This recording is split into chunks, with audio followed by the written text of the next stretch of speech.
இந்த போர் முழுமையடையாத பட்சத்தில் அவர்களும் அமெரிக்காவோடு எந்த சமரசமும் செய்து கொள்ள முடியாத அளவிற்கு நிலைமை கடும் போக்காக மாறியிருக்கிறது. விரக்தியின் உச்சபட்சத்திற்கு கடுமையான தாக்குதலை நடத்த அவர் முனைகிறாரோ என்று எண்ண தோன்றுகிறது. ஏர் டிஃபென்ஸ் சிஸ்டம் எல்லாவற்றையுமே காலி செய்திருக்கிறார்கள் என்பது அமெரிக்கர்களுக்கு ஆபத்தான மோசமான ஒரு செய்தி.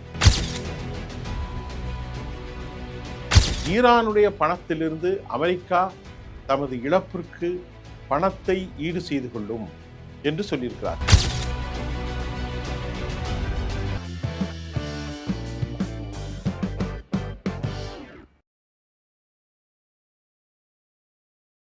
நேயர்களே, தற்போது ஈரான் மற்றும் அமெரிக்க போர் நிலை 13 நாட்கள் முடிந்து தற்போது 14வது நாட்கள். நேற்றைய செய்திகள் இன்றைக்கு நாம் பார்ப்போம். இன்றைய செய்திகளை மீண்டும் அடுத்து பார்க்கலாம். அமெரிக்க அதிபர் மிகுந்த விரக்தியில் இருப்பதாக செய்திகள் வந்து கொண்டிருக்கிறது. அந்த விரக்தியினுடைய உச்சபட்ச நிலையில் அமெரிக்கா மற்றொரு தாக்குதல்களை மிக கடுமையாக தாக்க வேண்டும் என அவர் எதிர்பார்ப்பதாகவும் செய்திகள் நமக்கு கிடைத்திருக்கிறது. ஈரானுடைய இராணுவ தலைமையோ அரசியல் தலைமையோ இந்த போர் முழுமையடையாத பட்சத்தில் அவர்களும் அமெரிக்காவோடு எந்த சமரசமும் செய்து கொள்ள முடியாத அளவிற்கு நிலைமை கடும் போக்காக மாறியிருக்கிறது. அதனால போர் இப்பொழுது வரை தொடர்கிறது, அழிவுகள் தொடர்கிறது, பதட்டம் தொடர்கிறது. இப்ப நம்ம முதற் செய்தியாக ஈரானுடைய தொழில்நுட்பத்தை குறித்தும் நாம் சில விஷயங்களை பேச வேண்டியிருக்கிறது. உலகத்தில் அமெரிக்கா பெரிய தொழில்நுட்பம் கண்ட நாடு, அதில் எந்த விதமான மாற்றமும் இல்லை. அமெரிக்கருடைய ஃபைட்டர் ஜெட்டோ, அமெரிக்கருடைய ஏர் டிஃபென்ஸ் சிஸ்டமோ, எலக்ட்ரானிக்ஸ் வார்ஃபரோ, அவர்களுடைய பங்கர் பஸ்டர் குண்டுகளோ, வார்ஃபர் சிஸ்டமோ, எலக்ட்ரானிக்ஸ் தொழில்நுட்பம், மொசாத், அதாவது சிஐஏ, இதையெல்லாம் அமெரிக்கர்களோடு யாரும் இணையில்லை. ஆனாலும் தற்போது போரில் ஈரானுடைய சில தொழில்நுட்பங்கள் அமெரிக்கர்களை அதிர்ச்சி அடைய செய்கிறது. உதாரணத்திற்கு ஷஹீன் 136 அந்த ஏவுகணைகள், அது ஏவுகணைகள் அல்ல, ட்ரோன்கள். எதிரினுடைய இலக்கை முதலில் ஒன்றை அனுப்பி அது சுவரை துளையிட்ட பின்பு மற்றொன்றை அனுப்பி அது உள்ளே இருக்கக்கூடிய நபர்களை கொத்தாக தூக்கி தட்டக்கூடிய ஒரு நிலை தற்போது காணப்படுகிறது. இந்த தொழில்நுட்பம் எப்படி கிடைத்தது என்பதுதான் அமெரிக்கர்களுக்கு பெரும் ஆச்சரியம். ஒருவேளை ரஷ்யா, சீனா இந்த தொழில்நுட்பத்தை மேன்மைப்படுத்தி, ஆக்சுவலி ஷாஹின் என்பது அவர்களுடையது தான். 136, 129, 136, 171. அதில் 136ஐ ரஷ்யர்களால் அது கிரேட் அப்டேட்ஸ் கரண்ட்ல ஏதாவது பண்ணி இந்த மாதிரியாக ஒரு மேனுவரபிள் ட்ரோன்கள் சூழ்ச்சி செய்து முதலில் ஒன்று செல்லும், அது சுவரை துளைக்கும், மற்றொன்று அதற்கு பின்னாலே போய் உள்ளே இருப்பவர்களை காலி செய்யும். இதை பார்த்துதான் இப்போது அமெரிக்கா ஆடி போயிருப்பதாகவும் தகவல்கள் வந்திருக்கிறது.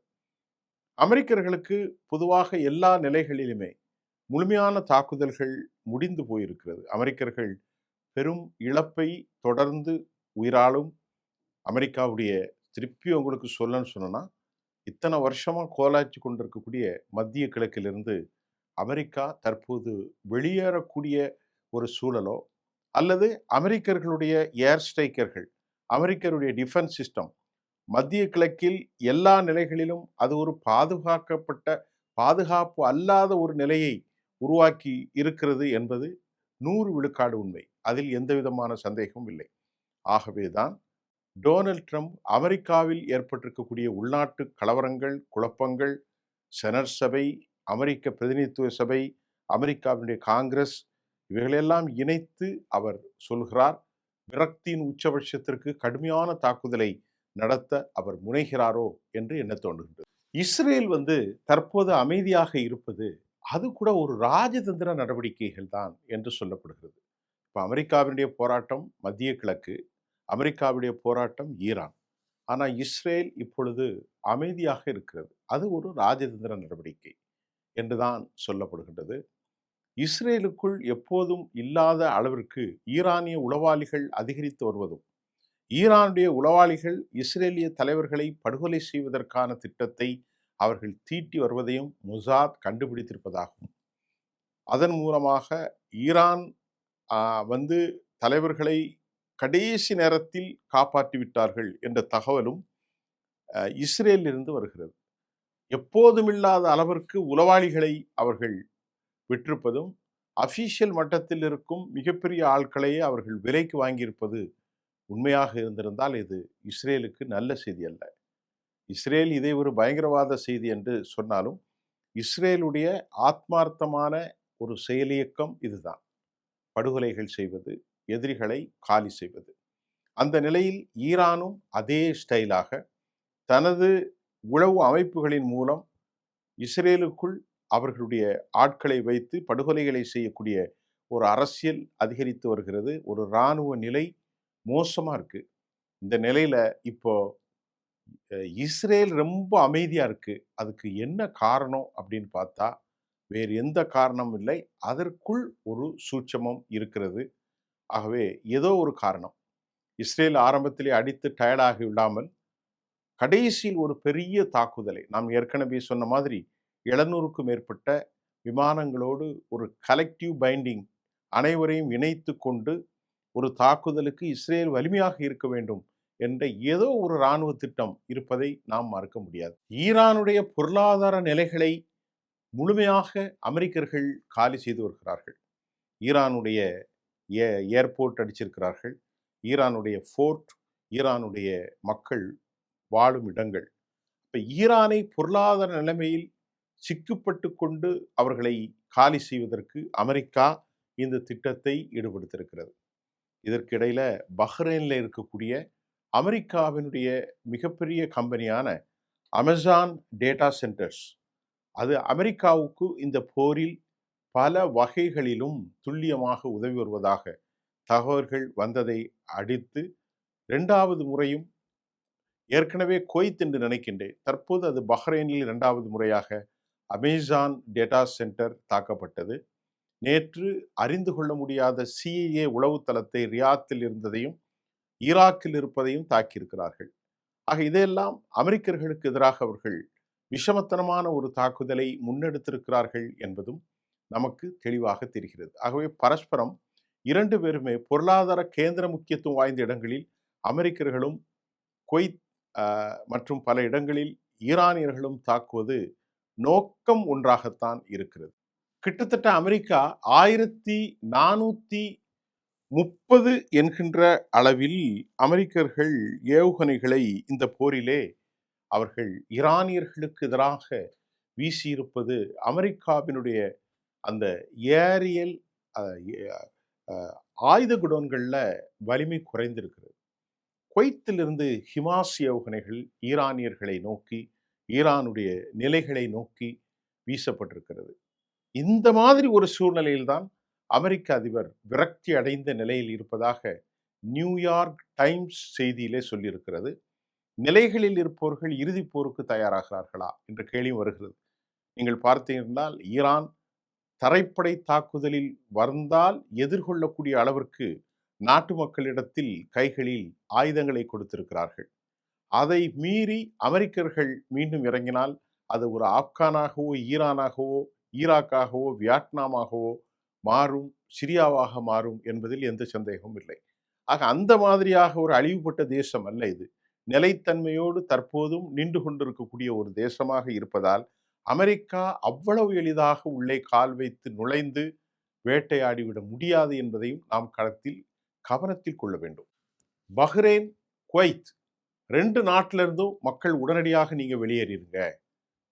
ஏன்னு சொன்னா அமெரிக்க தளங்கள் பக்கத்திலிருந்து வேறு பக்கத்துக்கு போயிருங்க என்று திரும்ப திரும்ப ஈரானியர்கள் பொது சமூகத்திற்கு எச்சரிக்கை கொடுத்து கொண்டே இருக்கிறார்கள்.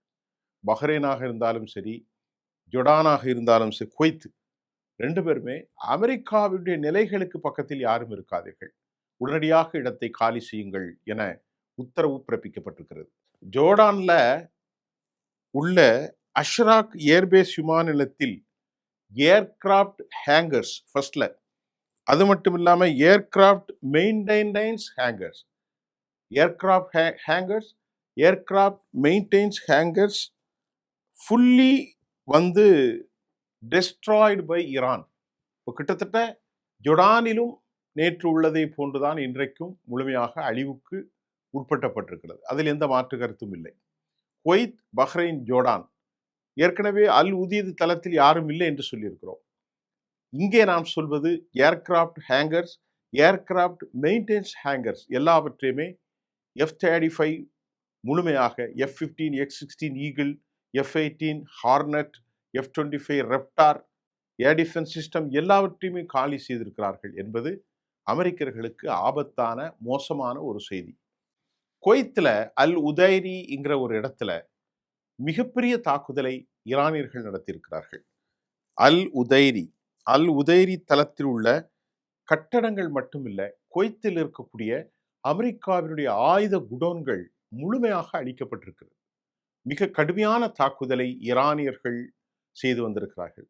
ஈரானுடைய பொருளாதார நிலைகளை தாண்டி ஈராஃபில் ஏர்போர்ட் தாக்குதலுக்கு உள்ளானில் பந்தர் அப்பாஸ், அதனை ஒட்டிய சிட்டி மற்றும் ஈரானில் இருக்கக்கூடிய அரச பிராட்காஸ்டிங் கார்ப்பரேஷன் தொலைக்காட்சி நிறுவனங்கள் முழுமையாக அமெரிக்கர்களின் தாக்குதலில் பெரும் நாசத்தை சந்தியிருப்பதாகவும், பரஸ்பரம் அமெரிக்க நிலைகளும் ஈரானியர்கள் நிலைகளும் ஒன்றுக்கொண்டு தொடரழிவை சந்தித்து வருவதையும் நாம் இங்கே செவ்வியாக செய்திகளோட உங்களுக்கு தருகிறோம். கஷ்மீர் கடல் பகுதியில் இருக்கும் ஈரானுடைய நிலையிலேயே அவர்கள் தாக்கியிருக்கிறார்கள் என்ற தகவல் ஈரானிலிருந்தே ஈரானுடைய அபிஷியல் வெளியிட்டிருக்கிறது. அது மட்டுமல்ல, இந்த தாக்குதலில் ஒரு குறிப்பிடத்தக்க அமெரிக்கா இதை ஒப்புக்கொண்டாலும் ஒரு குறிப்பிட்ட தாக்குதலில் ஈரானுடைய சுகாதாரத்துறை அறிவிப்புகளின்படி 55 ஈரானியர்கள் படுகொலை செய்யப்பட்டிருக்கிறார்கள். இது ஈரானியர்களுக்கு நல்ல செய்தி இல்லை. கடந்த காலத்துல குவைத் ஈராக் தாக்குதல்ல அமெரிக்கா பயன்படுத்தியது 3500 ஃபிளைட். அது மட்டும் இல்ல, அமெரிக்கா பயன்படுத்திய விமானங்கள் 4 கப்பல்கள், டேங்கர்கள் மட்டும் 7000 டேங்கர்கள், அதாவது தரை வழிக்கு பாலைவனத்திற்கு செல்வதற்கு அந்த காலத்தில் பயன்படுத்தப்பட்டது. ஆனால் தற்போது போர் முறை பொத்தான் முறையாக மாறி ஏவுகணை யுகமாகவும் ட்ரோன்கள், ஆள் இல்லாத விமானங்கள் என்ற நிலையை கடந்த பல 2 தசாப்தங்களுக்கு முன்பு குவைத் ஈராக்கின் போர் நடந்ததை விட இப்போது பரிணாமம் மாறியிருப்பதையும் நாம் பார்க்கிறோம். அதனால தான் ஈரானுடைய ட்ரோன் சிஸ்டம் ஷாஹின் முதலே சென்று எதிரினுடைய கட்டடங்களில் சோரில் துளையிட்டு அதற்கு பிறகு வித்தின் மைக்ரோ செகண்ட்ல அடுத்த ஷாஹின் உள்ளே போய் இருப்பவர்களை கொலை செய்யக்கூடிய ஆற்றல் கடந்த 20 ஆண்டுகளுக்கு முன்பு நடந்த போரை விட இப்போது ஈரான், அமெரிக்கா 2 பேரும் கையாளுகிற போர் நிலை முற்றிலுமாக மாறியிருப்பதையும் நாம் பார்க்கக்கூடியதாக இருக்கிறது. பெட்ரியாட் ஏவுகணை தாட் சிஸ்டத்தை விட கொஞ்சம் வலிமை குறைந்தது. இதுவரை 1430 பெட்ரியாட் ஏவுகணைகளை, 1-2 அல்ல, அமெரிக்கா 1430 பேட்ரியாட் ஏவுகணைகளை ஏவி இருக்கிறார்கள்.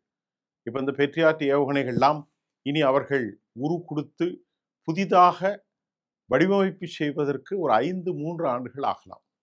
அதே மாதிரி அமெரிக்காவினுடைய டொமஹாக் ஏவுகணைகள், அமெரிக்காவினுடைய தாட், இவைகள் அனைத்தும் ஃபோர்ட் மற்றும் அமெரிக்காவினுடைய பல்வேறு நிலைகள் கம்பெனிகள் அவர்களிடத்தில் தான், போயிங் கம்பெனிகளிடத்தில் தான் கொடுக்கப்பட்டிருக்கிறது.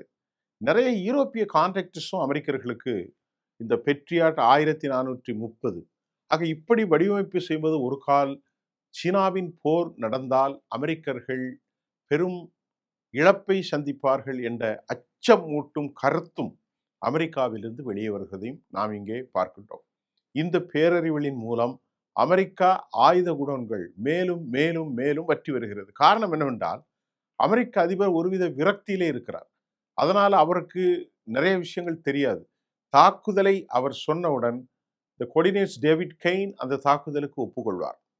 ஆகவே அவர் சமீட்சையுடன் எதுவும் கேட்காது மேலிடத்தில் வந்த உத்தரவில் அமெரிக்காவினுடைய பெட்ரியாட் மட்டுமில்ல, அமெரிக்காவினுடைய பல்வேறு ஆயுத குடோன்கள் வடிவமைப்பு முழுவதுமாக வறண்ட ஒரு ட்ரைனாக போய்கொண்டிருக்கிறது. அதாவது வறண்டு போய்கொண்டிருக்கிறது என்பதுதான் உண்மை. ஈரானுடைய பணத்திலிருந்து அமெரிக்கா தமது இழப்பிற்கு பணத்தை ஈடு செய்து கொள்ளும் என்று சொல்லியிருக்கிறார்கள். அப்ப அமெரிக்கர்கள் இழப்பே இல்லை என்று சொன்னால் ஈரானுடைய பணத்தை ஏன் எடுக்கணும்? ஈரானுடைய பணத்தை எடுத்து ஈடு செய்யக்கூடிய அளவிற்கு அமெரிக்கா ஓப்பன் ஸ்டேட்டை வெளியே வந்து சொல்லியிருக்குன்னா, வரலாற்றில் ஒரு நாட்டோடு அபிஷியல் போரில் ஈடுபட்டு உலகில் மிகப்பெரிய சேதத்தை அமெரிக்க சுதந்திர வரலாற்றில் இப்போதுதான் அடைந்திருக்க வேண்டும். மற்ற நாடுகளில் வியட்நாமில் 65 போரெல்லாம் அது வேறு விவகாரம். இது அப்படி இல்லை. அதே மாதிரி குவைத் போர் வேறு விவகாரம். 18 வருஷமா ஆப்கான் போர் வேறு விவகாரம். லிபியா போர் விவகாரம். ஆனால் இந்த போர் எல்லையில் இருக்கக்கூடிய அனைத்து அமெரிக்க தளங்களையும் சுவாகா செய்திருக்கிறது. அமெரிக்கா அதனால்தான் உங்கள் நாட்டில் இருக்கக்கூடிய வெளி கொடுக்கப்படாத அந்த பணத்தை நாங்கள் கழித்துக் கொள்வோம் என்று அமெரிக்கா சொல்கிறது. இப்போது இந்த குண்டுவீச்சு விவகாரத்தில் ஈரோப் நாடுகள்ல இருந்தால் பலருக்கு கேள்வி. அது மெயினா லண்டன்ல இருந்து தான் அமெரிக்கா தனது தளத்திலிருந்து விமானங்களை இயக்குகிறார்கள். மத்திய கிழக்கில் அவர்கள் விமானத்தை இயக்குவதற்கான எந்த ஒரு வழிவகையுமோ வாய்ப்பும் இல்லை. ஆக அப்படியே பார்க்கின்ற போது ஈரான் ரிட்டாலியேட் செய்கிற போது ஈரோப்பியர்களை இந்த போரில் ஈடுபடுத்தி விடலாம் என்று அமெரிக்கா இராணுவ சபை ஒரு திட்டமிட்டிருக்கலாம். ஆனால் பிரான்ஸ் அதிபர் சொல்கிறார், எங்களுக்கு we have a right to depend பண்ண எங்களை நாங்கள் பாதுகாத்துக் கொள்வதற்கு உரிமை இருக்கிறது. ஆனால் நாங்கள் ஈரானை திருப்பி தாக்க மாட்டோம், ஈரானோடு போருக்கு செல்ல போவதில்லை என்பதை அமெரிக்காவிற்கு முகத்தில் அடைந்தார் போல். அமெரிக்கா என்ன நினைக்கிறது? ஒரு குழப்பத்தை ஏற்படுத்தி ஈரோப்பியர்களை ஒரு கொலிஷன் பார்ட்னராக உள்ள கொண்டு வந்து எல்லோரும் சேர்ந்து ஈரானை துவம்சம் செய்து விடலாம் என ஒரு திட்டம் போடும்போது, இதை பெரும்பாலும் பிரான்ஸ் என்ன சொல்லியிருக்கு, நாங்கள் டைரக்டாக போரில் இன்வால்வ் ஆக மாட்டோம், எங்களை நாங்கள் தற்காத்துக் கொள்வதற்கான நடவடிக்கை எடுப்போம் என்பதின் மூலம் இது அமெரிக்கா நீ தனித்துத்தான் போரிட வேண்டும், நீங்கள் ஒருவேளை எங்களுடைய அமைப்பில் இருக்கலாம், யூரோப்பியன் யூனியன் அமைப்பில் இருக்கலாம், நேட்டோ படைகளில் இருக்கலாம், ஆனால் ஈரானோடு போர் செய்வதற்கு நாங்கள் தயாராக இல்லை என்பதை ஜெர்மனும் மற்ற நாடுகளும் பிரான்சும் யூகே இட்டலி எல்லாம் நேற்று சொல்லிய விட்டார்கள். ஈரானிய போர்களில் நாங்கள் தலையிடப் போவது, ஏனென்றால் அவர்கள் அமெரிக்கர்களுக்கும் யூதர்களுக்கும் அவர்கள் ஆதரவாக வந்தால் அவர்கள் நாட்டில் எவ்வளவு பொருளாதார சுணக்கம் அந்த நிலை ஏற்படும் என்பதை நன்கு உணர்ந்து கொண்ட இமானுவேல் மெக்ரான், நாங்கள் ஒரு டிபெண்ட் மெக்கானிசம், தற்காத்து கொள்ளக்கூடிய ஒரு அடிப்படைத்துவம் மட்டும்தான் செய்வோம், திருப்பி தாக்க மாட்டோம் என்று தெளிவுரையாக சொல்லியிருக்கிறார். Operation Epic fury 1, operation Epic fury 2, அதுக்கப்புறம் ப்ராஜெக்ட் ஃப்ரீடம். இந்த ப்ராஜெக்ட் ஃப்ரீடம் 36 மணி நேரத்தில் முடிஞ்சிட்டு. இப்போ ஆப்ரேஷன் எபிக் ஃபியூரி 1 அது போன்று ஒரு பெரிய ஆப்ரேஷன் அவர் செய்ய போவதாக சொல்லி கொண்டிருக்கிறார். அமெரிக்க அதிபருடைய சொற்களை எல்லாம் நாம் கணக்கில் எடுத்துக்கொள்ளக்கூடாது. ஆப்ரேஷன் எபிக் ஃபியூரி மாதிரி ஒன்று செய்தால் அவர்களுக்கு பணம் யார் கொடுப்பா? அமெரிக்க செனட் சபையோ அமெரிக்காவினுடைய மற்ற சபைகளோ பணம் கொடுப்ப முன்வராத நேரத்தில் அவர் கூறுவதை ஓடுகிற தண்ணீரில் களத்தை கொண்டு எழுதுவதற்கு ஒப்பான ஒன்றாகத்தான் நாம் புரிந்து கொள்ள வேண்டும் என்பதுதான் உண்மையான நிலையாக இருக்கிறது. சவுதி அரேபியாவோடு அமெரிக்கா அணு ஆயுதங்களை என்ட்ரி செய்வதற்கு அனுமதி கொடுத்தார்கள். அதில் இஸ்ரேல் எதிர்த்தது என்று நேற்று நான் ஒரு செய்தியை சொன்னேன். இன்றைக்கு நேற்று மாலை கிடைத்த செய்தி, அந்த ஒப்பந்தத்தை அமெரிக்கா அவசர கதியில் ரத்து செய்து விட்டார்கள். அதற்கு என்ன காரணம்? ஆப்ரஹாம் அக்கார்ட் என்று சொல்லக்கூடிய இஸ்ரேலை அங்கீகரிக்கக்கூடிய ஒப்பந்தத்தில் இதுவரை யுனைடெட் அரபு எமிரேட்ஸும் மொராக்காவும் மட்டுமே கையெழுத்திட்ட நிலையில் சவுதி அரேபியா இஸ்ரேலை ஏற்றுக்கொள்ள கைச்சாத்திட வேண்டும் என்பதுதான் ஆப்ரஹாம் அக்கார்ட். 2017 டொனால்ட் ட்ரம்புடைய காலத்தில் இது வடிவமைக்கப்பட்டது. ஆனால் நாங்கள் அமெரிக்கா எங்களுக்கு சிறந்த பணிகளுக்கு அணு ஆயுதங்கள் செய்ய உலையின் மூலம் அதை நாங்கள் குண்டுகளை தயாரிக்காமல் 2030 ரியாத் போன்ற பெரும் மண்டலத்திற்கு பவர் செக்டாருக்கு பயன்படுத்த என்ட்ரி செய்வதற்கு உரிமை கொடுத்தது என்று சொல்லப்பட்டவுடன் அமெரிக்கா பல்டி அடித்து ஆப்ரஹாம் அக்கார்டில் இல்லைன்னு சொன்ன உடனே அந்த ஒப்பந்தம் ரத்து செய்யப்பட்டிருக்கிறது. மீண்டும் அமெரிக்காவையும் சவுதி அரேபியாவுடையும் நெடுதூரத்திற்கு தள்ளி போயிருக்கிறது.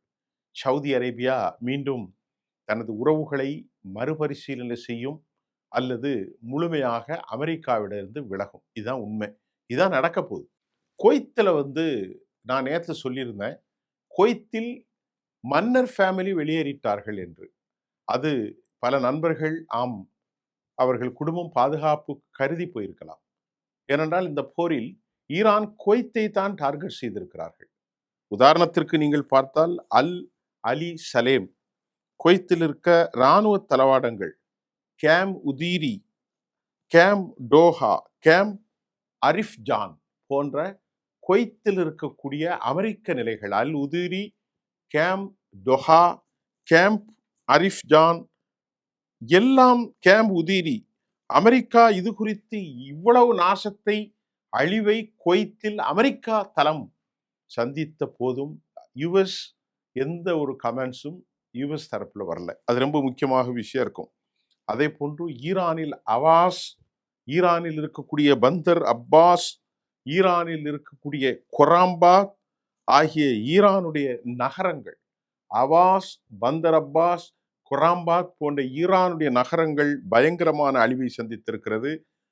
நியூயார்க் டைம்ஸ் நாளிதழில் ஈரான் மற்றும் அமெரிக்கா பேச்சுவார்த்தையில் ஈடுபடுவதாக ஒரு தகவல். ஆனால் உடனடியாக ஈரான் மறுத்துவிட்டது. அமெரிக்காவும் அதை ஏற்றுக்கொள்ளவில்லை. ஈரானியர்கள் அந்த மாதிரி சிந்தனையே இல்லை என்று சொல்லியிருக்கிறார்கள். இவ்வளவு பெரிய நாசத்தை சந்தித்த பிறகு அமெரிக்கர்களோடு நாங்கள் பேச்சா என்று அதை சொல்லியிருக்கிறார்கள். கத்தர் அந்த நடவடிக்கையில் ஈடுபடுவதாக சொல்லப்பட்டாலும் ஈரான் மறுத்திருக்கிறது. அமெரிக்காவும் மறுத்த செய்திகள் ஒளியாக இருக்கின்றன. கத்தர் சமாதான பேச்சை முன்னெடுக்கலாம், எடுத்துக்கொண்டு இருக்கலாம் என்று சொல்லப்படுகிறது. இதற்கிடையிலே ஈராக்கினுடைய அதிபர் அங்கே சென்றிருக்கிறார். அவர் ஈரானுக்கும் வருகை தந்திருக்கிறார். ஈராக்கின் அதிபர் அமெரிக்காவுக்கு சென்றுவிட்டு ஈராக்குக்கு வந்திருப்பது புதிய செய்திதான். ஆக இன்றைக்கு நாம நிறைய செய்திகளை சொல்லிட்டோம். இரு தரப்பிலும் கடுமையான பாதிப்புகள், இரு தரப்பிலும் கடுமையான அழிவுகள், உச்சபட்ச விரக்தியில் அமெரிக்கா அதிகம், அமெரிக்கா இழந்ததை எல்லாம் சொல்லியிருந்தோம். குவைத்தில், பஹ்ரைனில் அமேசான், குவைத்தினுடைய அல்சலாம், அல் உதிரி, கேம்ப் அரிஜான், கேம்ப் தொஹா எல்லாமே சொல்லியிருக்கிறோம். மீண்டும் இந்த நிலை எப்படி போக போறது? கண்ணுக்கெட்டிய வரைக்கும் சமாதான தொலைவுகள் இல்லை. மீண்டும் கடுமையான போரை வான்பரப்பில் 700 ராக்கெட் விமானங்களை கொண்டு தாக்கும் போது ஈரான் உருக்கலைந்து போவதற்கு அதிக வாய்ப்பு இருக்கு. ஆனாலும் இதையெல்லாம் தெரிந்தும் ஈரான் வலிமையாக நிற்பதுதான் சர்வதேச சமூகத்திற்கு புரியவில்லை. எப்படி இந்த வலிமை அவர்களுக்கு இருக்கிறது? கொஞ்சம் கூட கற்பனை செய்து இவ்வளவு பெரிய அழிவை அமெரிக்கா தாக்கி கொண்டிருக்கிறது. இன்னும் தாக்கினால் பயங்கர அழிவுகளை சந்திப்பார்கள். இது உலகத்திற்கு புரியாத ஒரு புதுமையாக இருக்கிறது. ஆனாலும் இராணுவ நோக்கர்களும் கூட புரிந்து கொள்ள முடியாத ஒரு சங்கதியில் ஈரானியர்களிடத்தில் மௌன புரட்சிக்கும் தாக்குதலுக்கும் அவர்கள் பின்னால் இருந்து இயக்குவதும் வலிமையும் இந்த தொழில்நுட்பமும் எங்கிருந்து வந்தது என்பது கேள்விக்குறியாக இருந்தாலும் அது வெளியாகத்தான் தெரிகிறது. இந்த போரை ஈரானோடு இணைந்துதான் ரஷ்யாவும் சீனாவும் நடத்துகிறதா என்ற கேள்வி தொங்கித்தான் இருக்கிறது. மீண்டும் நாளை புதிய அத்தியாயத்தோடு உங்களை சந்திப்போம். நன்றி.